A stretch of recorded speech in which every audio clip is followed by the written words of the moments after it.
Hey guys, it's Maisie. Welcome back to another video on my channel. So, before we actually get into this video, we have hit 300 subscribers. I'm so happy. I'm honestly so happy. I was doing a live stream on Instagram when it came through saying that I had like 300 subscribers and I was like, shook. Like, sorry, what? So yeah. Oh my god, I'm so happy and grateful and appreciative of every single one of you who are subscribed to my channel and who watch me. Like, I honestly love it so much. Like, there's nothing more that I love doing than doing YouTube. Like, I love it so much. Like, oh my god, thank you so much for getting me to 300 subscribers. It means the absolute world to me. For today's video, we have the last checkpoint of 2018. I know it's 2019. We are a bit delayed, but I just couldn't be bothered to film it like when it was 2018 and then upload it. Like, I wasn't in the right mindset to do it. It's one of the videos like I need to be in the right mindset for because it's like deep and serious, and I just wasn't at the end of the year. So now I am. Here we go. So it is the last checkpoint of the year. So this would be from like what I've learned from like end of August, beginning of September to obviously December. How do I describe them 3 months? Quite something. They were quite something. A lot of things happened and none of it was expected, and I wouldn't... It was weird. It was a weird 4 months of my life. A lot of it was a high point. I'm not gonna lie to you. I've had quite a few lows, but most of it was highs. So, you know, I'm not complaining too much about it. And even the highs and the lows have both taught me a lot of good stuff, which I'm going to take into 2019 with me and have a great life with. So there's that. I suppose that if you want to hear what my last 5 points that I've learnt this year are, get in to the video. Also, how cute is this Levi's top? Sorry, it's really cute. September was like an okay-ish month for me because we went back to school, so it was okay. Year 11 hit me like a ton of bricks and sent me into panic mode, so love that for me. It's just gonna gradually get worse, really. Year 11 is just a roller coaster that you don't ever want to be on. So yeah, September just hit me like a ton of bricks when I got into year 11, but it was an okay month. It was a good month. October was a pretty decent month, to be fair. Had a few ups and downs, but it was pretty lit. November was like the latest month of the year. I'm not gonna lie, it was like the best month. Apart from March, it was like the best month ever. Like, I had no arguments, I had no beef with anybody, like, I had a great group of friends. Like, it was all love and it was all peace and it was all harmony and it was beautiful, honestly beautiful for an entire month. Like, that's a miracle. And November as well was not my birthday. Like, it was a genuine, it was literally a miracle. And then December,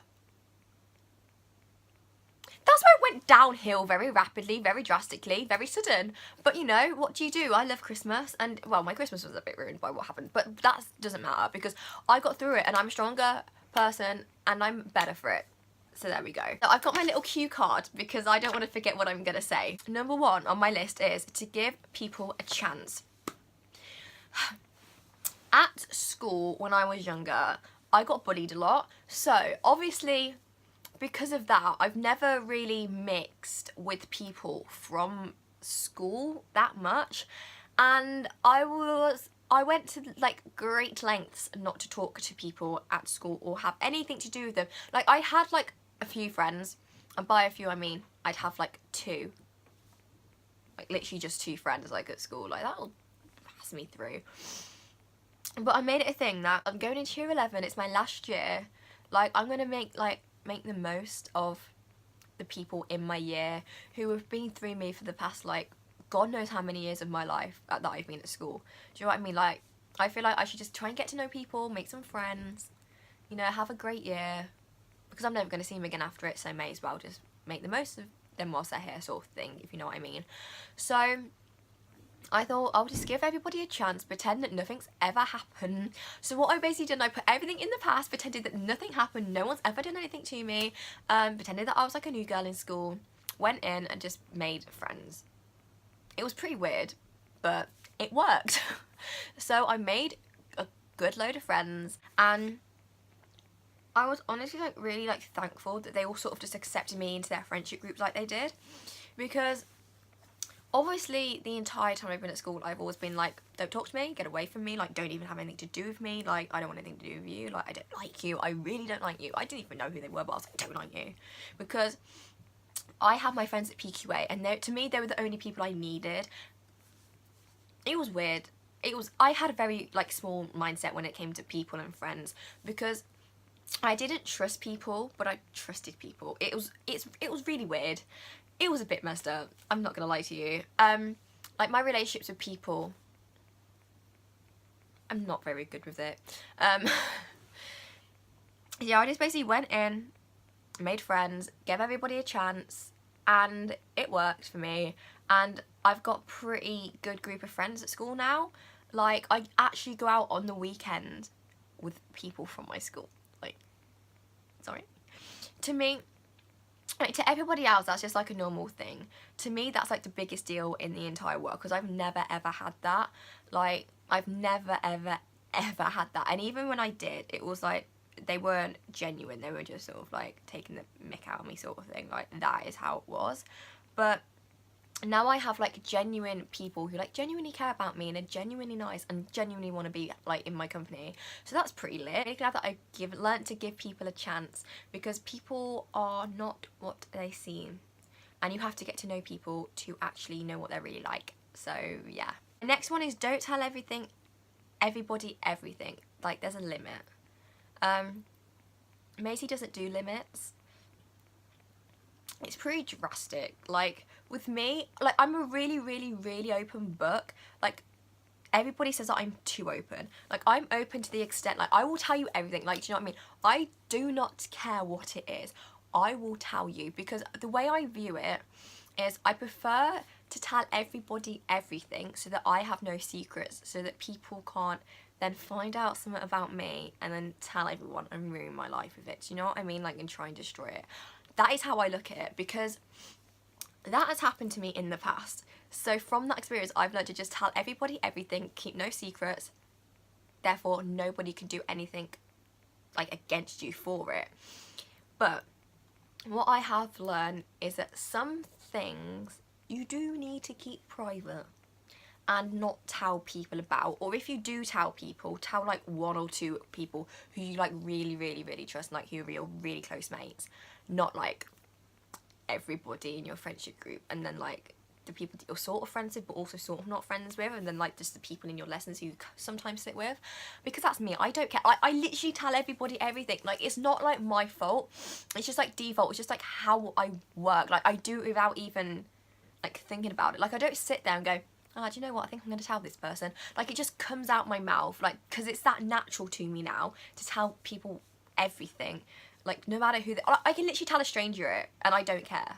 I could tell my family it, I wouldn't care. I could tell my best mate it, I don't care. Like, I literally don't care who it is. Just like, it just comes out, because to me, it's just normal. And because it's not a secret, I don't keep secrets, so it's nothing to hide. So I don't see why I can't tell them it. Do you know what I mean? But I have learned that some things you do actually have to keep private. Like, it's weird. Who would have thought it? Who would have ever thought it? Also learned, this was probably like my October learn. I'm not gonna lie to you, October was a banging month. It's that you have to learn to let go and let people in. I'm really weird when it comes to like letting people in. I let people in, but I don't at the same time. Like, I'm very hard to let you in. Like, I don't know. I'm a really open book, and I'm really honest, and I'm really truthful. So like, I sort of say what I'm thinking, and I say how I feel, but I also don't, like, right, me and emotions, you're gonna need to have this a bit of context. Me and emotions, I'm emotionless, but I go through a lot of emotions, but I'm emotionless at the same time. Like, it's really weird. Like, I go through so many emotions, but I don't really show that I do. Like, it's actually weird. It's really weird. Like, so many people say that I'm emotionless. Like, the worst thing in the world could happen to me, and I will literally just be like, oh, that's sad. But like, inside, I'm like actually distraught. I just physically don't know how to like show the emotion like through my body and like on my face. It's so weird. And because of that people thing, I'm like an absolute psycho. And I'm like, I promise you I'm not a psycho, I just don't know how to express it, sort of thing.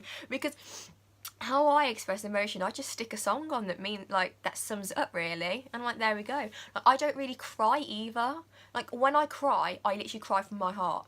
So when I cry, I'm literally like out of breath, like need my asthma pump, because I might literally cog any minute. Like I literally might die. Like, do you know what I mean? Like that is how out of breath I get when I cry. So I don't really cry that much because I have the fear that if I cry, I'm gonna stop breathing and then I'm gonna die. So I don't really cry that much, and I don't really know how to. Like I don't understand how people can force themselves to cry. I don't get it. Like I could be so upset and I'm like not crying. Like honestly, it takes a lot to make me cry. Like any of my close mates know that it takes a lot to make me cry. So when I cry, if you make me cry, you've done something very, very bad to me, sort of thing. Yeah, like I have like I don't build a wall up, but I build a wall up. But the only reason I do is because I've been hurt like so many times by so many people. But like the people who've like hurt me are like best mates. I've like always been people that I'm like really, really close to. So for me to let people into my life, I find it pretty hard, because I'm like, you're just gonna do the same as what they've done, basically. Like that's how I see it. I'm like, you're gonna do the same as what they've done because you're acting the same way they did towards me. Like you're doing do you know what I mean? You're doing exactly what they done and how they used to act around me and all that and everything. So to me, you're gonna do the same, even though I know subconsciously that you're probably not. But just like in my head, I physically can't like let you in. But I have learned that sometimes you have to let people in because it ruins your chances with like everything. Like, I'm not even joking. Like sometimes it's better to just knock your wall down, let them in, and then let them ruin the life if that's what they're there to do, and let them hurt you, because then at least you know what they are really like, and you then have that experience to look back on and learn from, rather than build your wall up, not let them in, and then never know whether you were going to ever have anything good come from it or anything bad, because you wouldn't know, because you didn't give it a chance, sort of thing, because you just pushed it away. So yeah, that's what I've learned. And I've also learned that what you want and what you need is most of the time always in front of you. I went searching for something and then I found out it was in front of me the entire year. Yeah, not just month, like a year. This person had literally been in my life like the majority of the year, and they'd been there for me. And like they were like from school, but they're like one of the only people that I spoke to at school. Like there was like 3 people I genuinely liked in my year group. That says a lot. There's like 275 in our year group, and I only like 3 of them. You know, so I got like a massive upgrade this year of my life from people from school. Love that for me. So yeah, they were like there for me like throughout the entire year, and like they were always that person at school that like nobody knew that I was sort of friends with, because we didn't like always like stand together or hang out at school. But like we both knew that we were friends. Obviously we did. Like we all both knew that we were friends, and we were like really close friends. Like we tell each other everything, sort of thing. And like we'd hang out like outside of school, but like nobody really knew that we did that, and no one really knew we were friends until sort of like something happened, and then people found out that we were friends, and everyone was like, what? And yeah, it was a very confusing situation, but whatever. And I learned that I was looking for something that I really wanted and what I needed, but didn't see that that person was that. Like, do you know what I mean? Like, I was searching for something, but that person was that thing. But I was searching for something, like, everywhere but that person. And then I realised it was this person, and then it was too late. So, always look in front of you and take into appreciation and be grateful for what you have, and don't go searching for stuff. Okay? Don't search for things. Always look at what you have already, and then if you don't like what you have, then go searching and look around the other areas. But always look what's in front of you first, because normally what's in front of you is normally what is supposed to be and what is meant to happen. Then my last one is to take everything that you can get, like opportunity wise. Like, God, don't take everything you can get, like literally.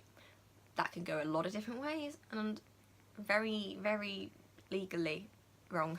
I mean, like opportunity wise. Like I went back to school and I was like, the mindset, this is my last, like my mindset when I went back to school in September was, this is my last year, I'm gonna make it good. I'm gonna make friends with so many, like loads of people, have like so many good memories to look back on, because I haven't really had like the teenage lifestyle. Like this would, like I'm gonna talk you through like my average weekend, what it would be before I had like friends. That sounds so sad. Basically, I just wake up on a Saturday morning, go to PQA, come back from PQA at like 2ish, sit in my room, watch Netflix, binge watch a load of movies or a TV show, eat pizza, stay up until like 4 in the morning, like watching YouTube videos, go to sleep, wake up, film my videos, do homework, watch more movies, have a bath, go back to sleep and wake up for school on Monday. That was literally my weekends. Not even joking, that was literally me every single weekend. Like, for like someone like 13, 14, 15, that is just like not normal. Surely to God that is not normal. They need to go out the house, they need friends. So this year I was like, I am going to change that. So what I done, I made friends, and obviously when I went back to school I was like, I'm gonna get myself into so many extracurricular clubs, it is ridiculous. So I done drama club, because I never done drama club before because it was just full of a lot of people I didn't really particularly like, but a lot of them have left now, so I was like, I'm gonna go drama club. And because we had a new music department, we've had like a load of new music teachers, and they're like really good, and they're like actually good music teachers unlike the old ones, so I was like down for it. I went to drama club where we done Romeo and Juliet, which was honestly so cool. It was amazing.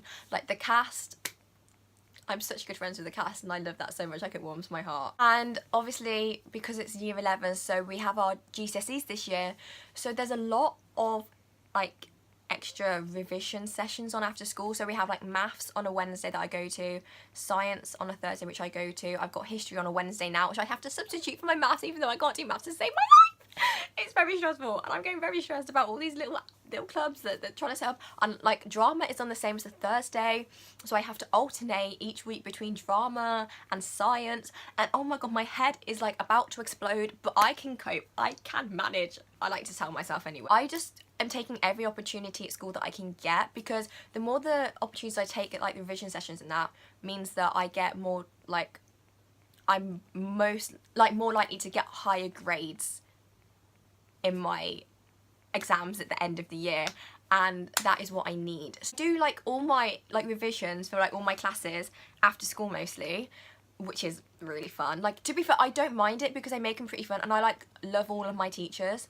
Like I have a really good like relationship with all of my teachers, so it's like fine. Like for me, I find it a bit enjoyable. Don't let people hear me say that, but I do sort of enjoy my revision sessions. For me, it's not that big of a deal because the way I see it is it's going to get me good grades in a few months time when I actually take my exam, so why not do it? And I do my drama just for the pure fact that that's like the one like extracurricular club that I enjoy and do for my own pleasure, like as an activity, like because it's my hobby. So that's why I love to do my drama, even though I do all my other ones still. Take every opportunity that you can get, because you never know whether it's going to be there in the future or whether it's going to be there in like a week's time or a month's time or a few years time. Like normally opportunities just come along and they're once in a lifetime, and you have to just take it and seize the moment. So that's what I've learned to do. That's like the 5 things I've learned at the end of this year. I hope you've enjoyed this little series. I've enjoyed making it so much. I think I'm going to carry it into 2019. Like, I think it's pretty lit. I sort of like being able to look back on my year and being like, this is what I've learned. Like, I feel proud. Like, it makes me feel like I've accomplished something. I'm not even going to lie to you. If you've enjoyed it, smash the thumbs up button. Comment down below another series you want to see me do on the channel, because I'm really into making series. So I really want to know some series you want to see me do on my channel. You can follow all my social media on the screen right now, and I'll see you guys in my next video.